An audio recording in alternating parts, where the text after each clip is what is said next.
Hi, I'm a 22-year-old and I've had no contact with my mother for the past year. She recently reached out to ask for help. This all began last year after I graduated from college and was living at home, job hunting. My parents have been divorced for the past 10 years, sharing custody of me until I turned 18. I split my time between them. 6 years ago, my mother started dating Sean. After 4 years together, Sean and his daughter, Kayla, moved in with us, and a few months later they got married. I didn't have any issues with them. Our relationship was pretty normal. Since I spent half the month at my mother's place, I didn't interact with them much. Sean was nice enough, but over time I realized Kayla didn't like me. Kayla, my stepsister, is 2 years older and seemed convinced she was better than me. Whenever I tried to interact with her, she'd brush me off, so I stopped trying to be friends. Over the years, it became clear she didn't like me. She'd roll her eyes, make faces when I entered her room, whisper on the phone, and giggle while glancing at me. These petty mind games were frustrating, but I tried not to let them get to me. There was nobody in the house I could talk to about this. Sean adored Kayla and treated her like a princess, and my mother would just tell me to suck it up. I vented to my father, who occasionally offered to speak to my mother or Sean, but I told him not to. It wasn't worth it, and Kayla could easily deny everything, making me look petty and immature. I've always been closer to my dad. After starting college, I lived with my mother and stepdad for practical reasons. Their house was in the city, close to everything, while my dad moved to the suburbs for peace and quiet. During college, I'd stay at my mother's place and visit my dad occasionally. After graduating, I moved in with my mother permanently until I could find a job and save enough to afford rent. I wanted my own place, and since my mother didn't mind, I thought no one else would either. Everything was fine for a few weeks until Kayla announced she was pregnant. She had been with her boyfriend for 2 years, and they decided to keep the baby. They even planned to get married after the baby was born. Everyone in the family was thrilled, especially Shan. I congratulated her too. But 3 days after Kayla's announcement, my mother and Shan sat me down. They told me I had to move out. I was confused because the baby wouldn't arrive for another 9 months. I didn't see why they needed me to leave so soon. They explained they wanted to sort everything out before the baby came, and everyone got busy. I tried to negotiate, explaining that I just needed a couple of months. I was already looking for a place and planned to move out once I had saved enough money. But Shan got aggravated and said this wasn't up for negotiation. He and my mother had made their decision and I had to go. He said there wasn't enough room and they needed space for his real daughter and grandchild. He didn't care about my feelings and told me to suck it up and leave. I was shocked and hurt. It felt awful to hear that since I wasn't his biological daughter, he didn't care about me. My mother sat there quietly, letting him say these things to me. Feeling betrayed, I decided to leave anyway. I didn't have to think much about where to go next. I headed to my dad's place. He and I had always been closer, and he had supported me through everything, including paying for all my college expenses. My mother had only shared the cost of raising me until I turned 18. After that, my father covered everything.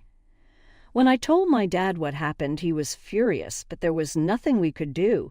He welcomed me to stay with him for as long as I needed, even after I got a job. I was really grateful for my dad's support, so I stayed with him for a couple of months. I worked hard, and as soon as I had enough money, I got my own apartment. My dad was there for me every step of the way, even helping me out financially after I moved out. However, for the last couple of months, I've been completely independent. I still keep in touch with my father, and we meet every weekend.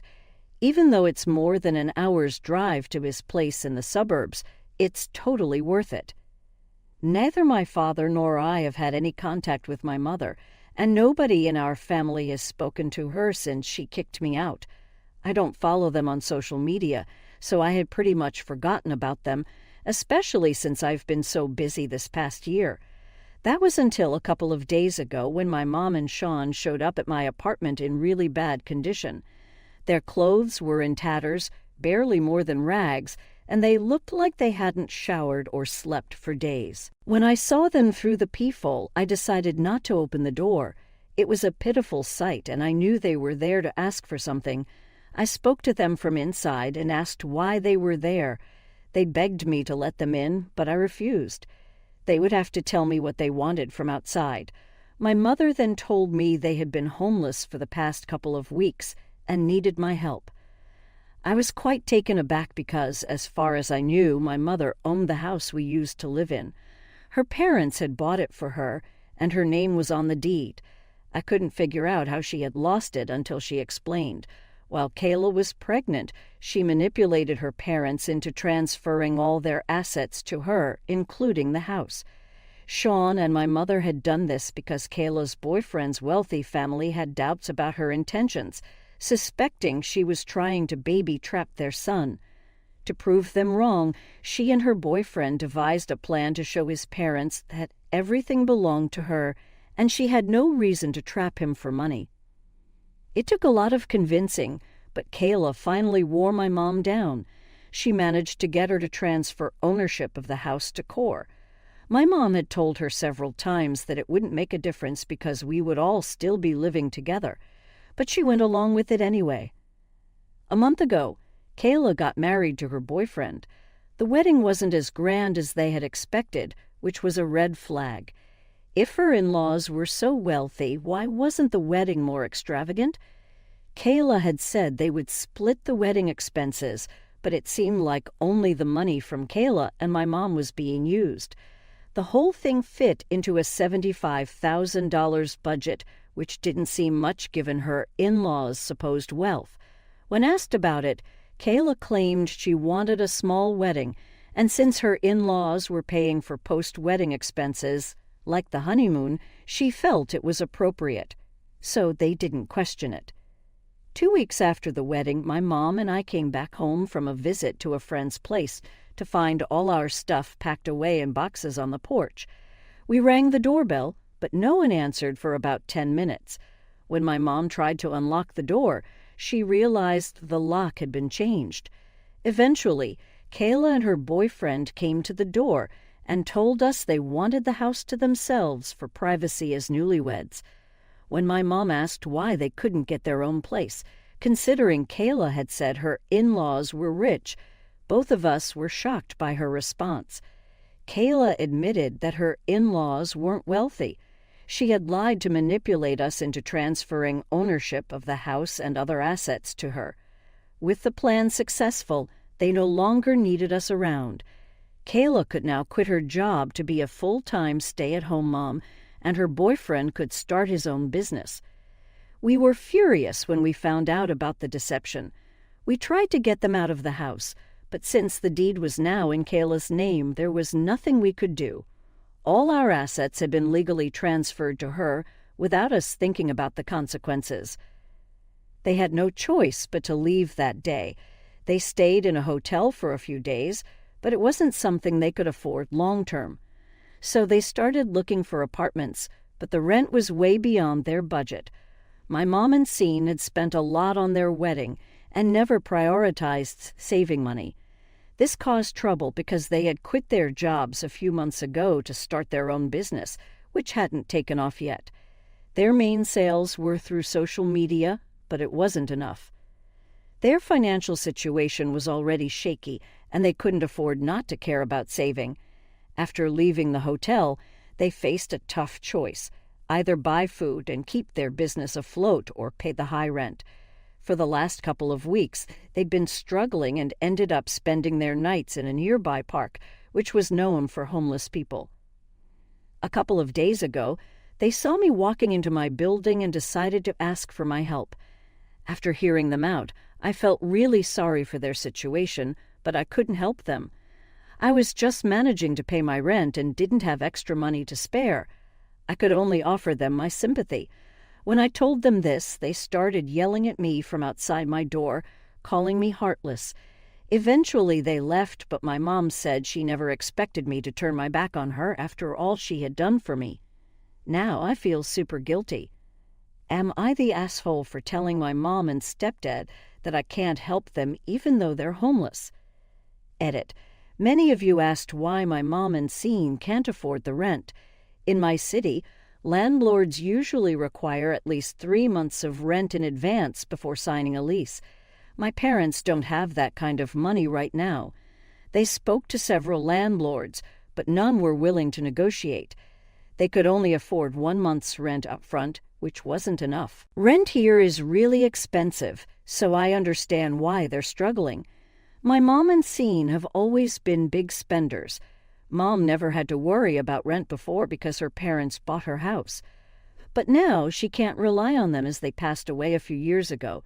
She isn't in touch with the rest of our family, making it awkward to ask for help. I don't know about Scene's family. Honestly, I'm not surprised by this situation. They let things get out of hand and didn't save for their future. Their business isn't doing well, yet they keep spending money. At one point, I found myself feeling hopeless. My mother had a homemade jewelry business. She made the jewelry while Scene handled the finances. It was a small operation, but now they don't even have a home and are running low on resources. They can't continue the business, and I'm their only hope. Update 1. It's been 9 days since my original post. Most of you advised against contacting my parents, saying they should face the consequences of their actions. I get that, but when I walked past the park and saw them sitting there, looking defeated, I just couldn't ignore it. I tried for a couple of days, but eventually broke down. 4 days ago, I approached them and invited them to my apartment to freshen up. My mother changed into my clothes, while Scene wore a unisex t-shirt I had and his own jeans. They were so grateful, but I was at a loss for words. They told me they couldn't carry the boxes Kayla had packed for them since she took their car, leaving their belongings on the porch of their old house. I told them to wait in my apartment while I made them a meal, as they had been surviving on canned food. Then I drove to our old house. Seeing the boxes still there infuriated me. I rang the doorbell, and when Kayla opened it, she scoffed. She asked if I was there to talk about our parents and her actions. I told her I wasn't there for that. I told her she was a disgusting person for tricking her way into taking everything our parents had worked for. She had no talents or skills, relying on manipulation. I hoped her child would one day do the same to her, as that would be real justice. Then I walked away with a couple of boxes while she cursed at me. I had put the boxes in my trunk. There were only a few, mostly clothes and other things that belonged to my parents. I drove back home and gave them fresh clothes and everything else that belonged to them. I made it clear that this was just a temporary measure. I didn't want them to make themselves at home here. Instead, I wanted them to go back to their old jobs that they had quit a couple of months ago and tell their employers they wanted their jobs back. As soon as they were back on their feet, I wanted them out of my apartment. I was also going to allow them to live with me for free. I told them that with the money they had, I wanted them to split the rent and other expenses with me for as long as they were living here. I could tell they wanted to protest, but I told them they could either agree to my terms or I would kick them out as well. Then they really wouldn't have anywhere to go. So they decided to shut up and agree to what I said. After my discussion with them, I called up my father immediately and told him everything. I really wanted somebody to validate my decision of taking them in because I was not sure of it myself. I was worried about a lot of things and needed to speak to him to calm down. After talking to him, he told me I had done the right thing. Maybe it was not right in the sense that they had screwed me over once a year ago, but now I was being the bigger person and helping them out. While I had survived because of my father, they had nobody else to count on. This was quite different for them, and it showed the strength of my morals and ethics that I helped them out even when they had turned their backs on me. After my dad told me I had done the right thing, I didn't feel worried about anything. He even offered to send me money to help me out, but he didn't want to speak to my mother or Shen because he personally did not like or trust them. It has been a couple of days, and my mom and Shen have gone back to their previous employers to ask for their jobs back. So far, they have not received work, but I'm keeping my fingers crossed because the sooner they get their jobs back, the quicker they are out of my hair. Update. 2 weeks ago, I had taken my mother in and allowed her and Shen to live in my apartment until they were back on their own feet. The good news is that they were able to get their jobs back. The bad news is that they still haven't saved enough money, so they need to work this month and next month. After they receive their salary, they will be moving out. Until then, we are going to be living together, but at least they have been very thankful. There has been a complete turnaround in their attitude towards me compared to last year. My mother, in particular, has been constantly thanking me for everything I'm doing for them. They are helping me with all the household chores, ensuring I don't have to lift a finger, even though I've told them not to. Every time I come home from work, the house is spotless and all the chores are done. I don't want to get used to this kind of treatment because once they leave, I'll have to go back to doing everything on my own. But they keep insisting that after everything I've done, this is a small way of repaying me. It's hard to hold the past against people when they are trying their best to make amends. While I haven't completely forgiven them, I'm trying to adapt. A couple of days ago, my mother and I had a conversation about this while I was working on my laptop. It was just the two of us since Xiao was napping in the other room. She told me she was really grateful to have me as her daughter. Despite not being a good mother to me, I was still being an exceptional daughter to her, and she had to thank me for turning out the way I had. I didn't know what to say. She had tears in her eyes, so I just hugged her and said nothing. That moment made me feel like I was doing the right thing. After my last update, several people said I was making a mistake and being a fool for them, losing respect for me. But honestly, I'm not the kind of person who can see people struggling and just walk away. I can't do it, no matter how hard I try. People might not agree with what I did, but I chose to be good anyway. Update 3. My mother recently moved out with Sha after they received their first salary.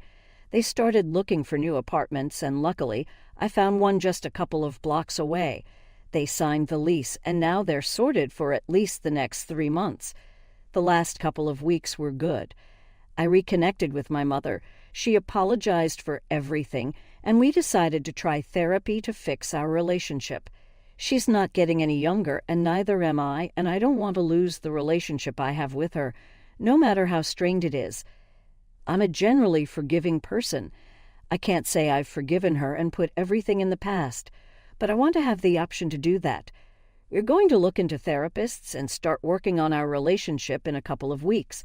I've also put them in touch with a lawyer to figure out a way to get everything back from Kayla, since they were obviously manipulated and coerced into giving up all their assets to her. If there's some way to prove it, they might get some things back. It's a long shot, but it's worth a try. Knowing that Kayla might get off scot-free makes me so mad. I don't want that for her at all. I want her to be punished for everything she's done. She is the true definition of pure evil. I don't know if speaking to a lawyer will work, but my mother is willing to give it a try. Now that they have moved out, I'm back to living on my own. I'm thinking about getting a roommate because it will be easier to split the household chores and rent. This past month has been pretty easy for me since I didn't have to do all the work on my own. I've put up an ad, so I'll wait and see what happens. For now, I'm on my own, and it's nice. I feel good knowing that my mother and Shay are doing better, mostly thanks to me. Without my help, they probably would have still been homeless without any hope for the future. I'm glad knowing that I had a part in securing their future, and as long as I have the satisfaction of knowing that,